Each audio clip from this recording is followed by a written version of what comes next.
As time goes on, we all know The Sims 4 is getting a little bit more glitchy each time. Well, today we are ranking the packs on how glitchy they are. Guys, I know some of you get a little bit wound up by my videos, so I just want to confirm this is for a little bit of fun. Don't get yourself in a high emotional, intense state just because I made a video about a video game online. It's not worth it for your own mental health. It's not worth it for your blood pressure. Guys, it's just a bit of fun. With that being said, got unplayable, broken but tolerable. Oh my god, that sounds like me. Playable but only in speed 1, because sometimes when you play the game, it glitches in speed 2 and 3, but it doesn't glitch in speed 1. We've then got bad hair day, where it's like, you know, usually you've got a good hair day, but sometimes it's bad, but it's only occasional, so that's like occasional glitches. And then we've got perfects. So the base game. I actually did a let's play where I played the base game only with literally no packs installed. What I found that it was extremely not buggy. It was very, very smooth. There were no playing issues. There were only some interaction issues, which is kind of like, you know, when you send a sim to a house party or something, or you go to a venue and everybody's standing up, sitting down, drinking somebody else's drink, not drinking their drink at the bar, and everything's going a little bit wrong. That always seems to happen when you go to community lots. So unfortunately, the base game is not perfect, but it only has bad hair days, but it's moderately fine. Outdoor retreat, do you know what? I think it's perfect. I've never had an issue with it.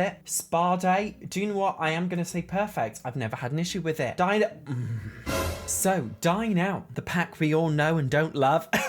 See, the most frustrating thing about Dine Out is the pack that everybody wants. Everybody wants to fill their Sims world with restaurants. It facilitates so many different gameplay things. You can go on dates, you can go there with a friend, you can run and own your own restaurant. Like, it's such a cool idea on paper. It's just, unfortunately, it doesn't work that well. Now, again, I actually did a video where I did a let's play where I played Dine Out to see if it was broken or not. There were a few glitches and snagging issues, but what I found in general is that it was actually playable in speed 1 mode. Whenever I tried to speed things up, unfortunately it broke and didn't work very well, but as long as you play the pack in speed 1, it's honestly I'm not gonna say completely fine, because it's not, but it's almost fine. Vampires. Now, I haven't seen really any glitches with vampires. I would say, do you know what? I would say all of the occult packs are perfect, being vampires and werewolves, because we only have 2 occult packs. I say all. But yeah, the Sims seem to work very well with occult packs, and yeah, it wasn't glitchy at all. Although I guess Realm of Magic is an occult pack. Again, do you know what? I've actually seen nothing wrong with it, so it is perfect for me. Parenthood. Now, originally, I wouldn't have said this pack had any bugs or glitches, nothing that I really noticed anyway, but unfortunately, with the high school years pack out, it sometimes doesn't work that well. So, you know, for example, when your Sims go to school, they'll sometimes come home with a school project with the Parenthood pack. Unfortunately, when you have high school years, it glitches a bit, and sometimes you don't get those school projects, and they also don't take them to school as well. Sometimes it's also a little bit weird and messed up with the curfew system and going out. Because of that, I am going to say it's broken but tolerable. I know that's really controversial because it's not really that glitchy and buggy, but unfortunately with the high school years pack, it just doesn't work that well anymore. And it is a shame that they didn't make enough cross-pack compatibility with it, but there we go. Next up, we've got Jungle Adventures. This one is perfect for me. Strangerville, sometimes it has a bad hair day, especially when you try and edit the lots or do things, because it follows a very linear storyline. Sometimes if you do something a bit out of that, it does go off a little bit, but in general, I'd say it's a pretty good pack. Journey's Basu, I don't have this pack, but I do not know anybody who has mentioned a bug or glitch with this pack. Granted, there may be some little issues, but I honestly have not heard of literally anything. I've heard people say that it works well mostly, although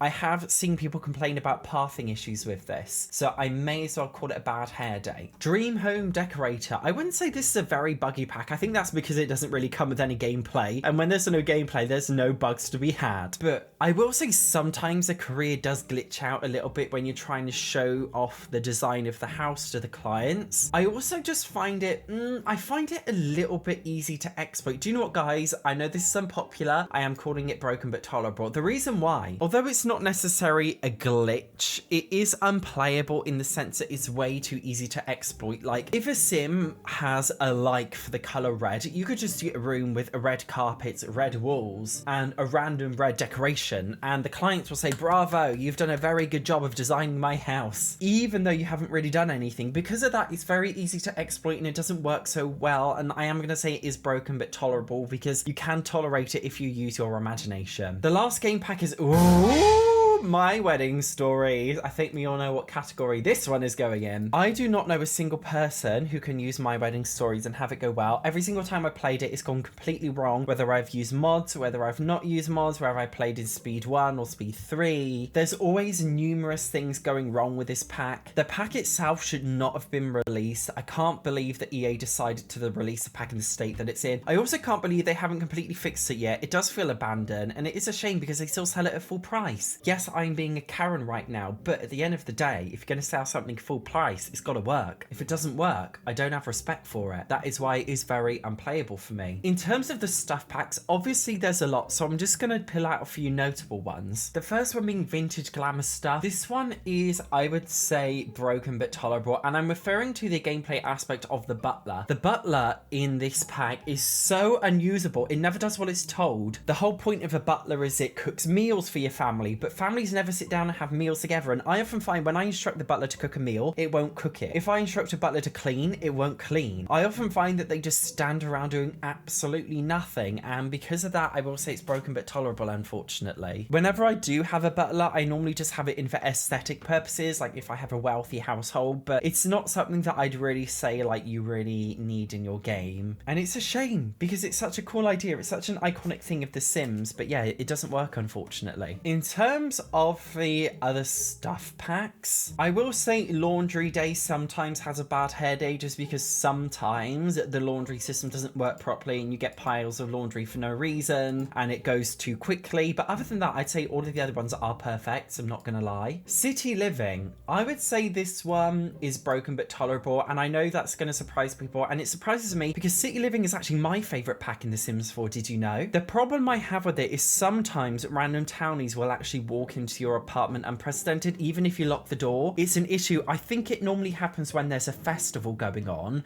in the area that you live. Random people will just honestly walk into your apartment even with the door locked. It's so infuriating, and I can't believe they haven't fixed it yet, and it probably won't ever be fixed. But yeah, that's one that happens to me a lot, and it does really ruin the immersion of the game because the festivals happen all of the time. Another thing I find as well is noisy neighbors. Obviously there's that interaction where sometimes your neighbors are noisy and you can tell them to shut up, but sometimes I find you can't tell them to shut up, or after you've told them to shut up and they've been quiet, your Sims still can't sleep. It's a really annoying glitch because your Sims can't sleep even if the neighbors are not being noisy sometimes, and vice versa. And I would say it is a little bit broken, but I can tolerate it because it is my favorite pack. Cats and dogs, sometimes I'd say the veterinary career does have a bad hair day and it does glitch out a bit with some interactions and I can't complete some things, but in general I'd say it's alright. Get together, sometimes the group system doesn't work, but again I would say it's a pretty well-rounded pack. Cottage Living, I've never had a problem with it. Seasons, I would say it has a bad hair day, and that's because sometimes some of the events that you do glitch out a bit, especially the one with the gnomes when they all show up on your lot. Sometimes that glitches out a bit for me, but in general it's alright. Snowy Escape, I don't own this one, but I did some research before this video and I found that there weren't really any glitches, so yeah, it's perfect. Get Famous, what do I think about Get Famous? I'd say it's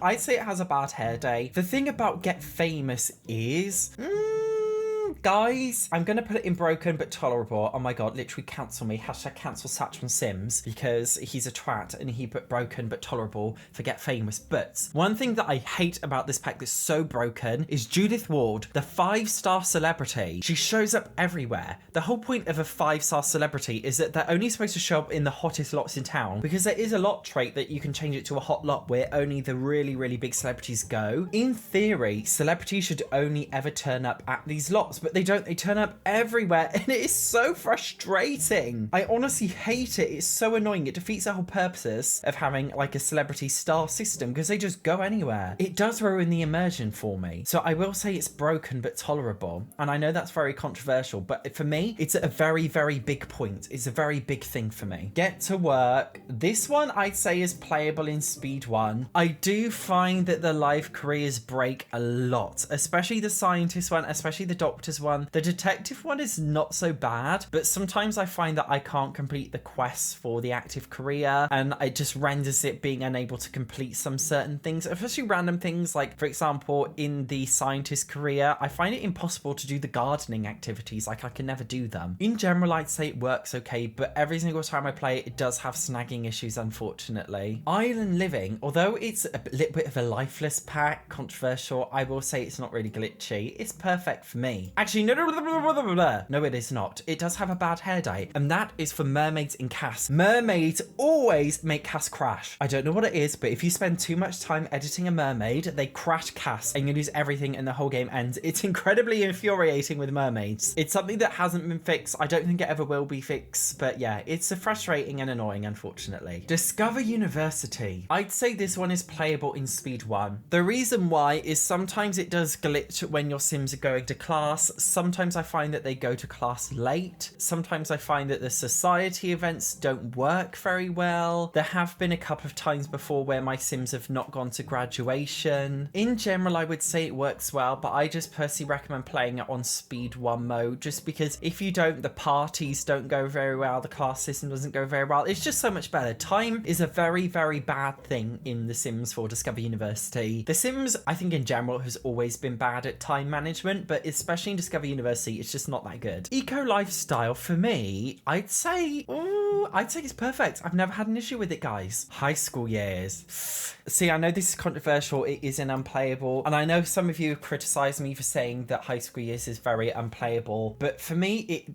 okay, do you know what? I'm being harsh. I'm sorry. Do you know what? I apologize to high school years. You are broken but tolerable, and I give you the reasons why. Firstly, the fashion design career thingy that you can do with the pack is completely broken. Just like with Dream Home Decorator, it's very easy to exploit, and I don't like it. Secondly, the high school mechanic. Sometimes my Sims won't go to class. Sometimes they'll get done for skipping class and the principal will catch them, even though I didn't deliberately skip class and I wanted them to go, they just didn't go. Sometimes they won't do the interactions that they're told. Sometimes all of the Sims randomly will be in sync in a very creepy robotic way, which is not supposed to happen. The classroom mechanic is very dull and I hate it, and it is broken. Sometimes your Sims will not go to the prom or the graduation ceremonies at all, like they will literally just not go. I couldn't even get my Sim to go to the career day event, which was fabulous. Sometimes adults will ask teens to the prom and vice versa. Sometimes the pack results in incestuousness. It results in teen Sims trying to be romantic with adult Sims. It's not a good look, but if you really like teen gameplay, I guess you could tolerate it. So in terms of the kits, the only one I'd say is unplayable is Bust the Dust, and that's because it is an extremely broken pack. Guys, I just wouldn't bother with it. Bust the Dust, it even has an option in the menu option to turn it off because it's that bad. I honestly just don't recommend it. After the release of this pack, it was so controversial, the Sims team actually gave up on gameplay kits because it was that bad. Obviously, all of the other kits are completely fine because they're just build, buy, and cast kits. We then got the free holiday pack, perfect, because it doesn't come with any gameplay. Now, obviously, stuff packs and kits don't really have much gameplay, so they're filling a lot of the perfect space. In general, I will say most of them are in perfect, which has surprised me to put them all in perfect. But yeah, do you agree or disagree with this list? I love this. It was just a bit of a fun. Don't get yourself in a high emotional state. It's not worth it over a video game. I have a whole playlist of tier lists, by the way, full of fun things like this, so make sure you check it out here. See you in the next one.